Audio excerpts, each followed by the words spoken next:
Al-Quran mengatur. Cuman maaf Bapak polisi, kiai bertahun-tahun diakali. Kiai tidak boleh berpolitik, tidak boleh bicara politik, di masjid tidak boleh bicara politik, di pengajian tidak boleh bicara politik. Subhanallah, subhanallah.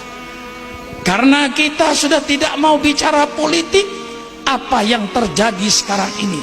Banyak politisi-politisi yang tidak bermoral.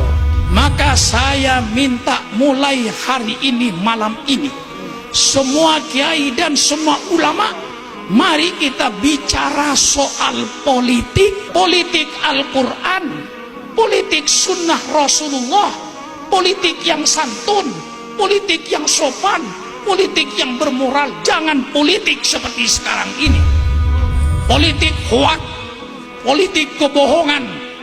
Betul apa tidak? Bohong sana, bohong sini, bohong sana, bohong sini, fitnah sana, fitnah sini, menjatuhkan sana, menjatuhkan sini. Justru ini sekarang yang dibicarakan, politik setan, politik iblis. Kita bicara politik-politik Quran. Quran mengatur berpolitik. Siapa bilang Quran tidak ngatur berpolitik? Dulu kiai yang melarang ulama berpolitik itu Belanda. Mengapa Belanda melarang kiai berpolitik? Supaya Belanda dapat menjajah Indonesia terus-menerus. Kalau kiai mulai bicara politik, dia harus meninggalkan Indonesia. Maka Belanda dulu yang melarang kiai tidak boleh bicara politik. Di masjid tidak boleh bicara politik, di pengajian tidak boleh bicara politik. Dianggapnya politik itu kayak penyakit lepra. Padahal politik itu indah. Kalau politik dengan kejujuran, saya akan mengajar orang Ketapang, mari kita berpolitik yang sopan, berpolitik yang santun. Politik itu suatu hal yang mulia.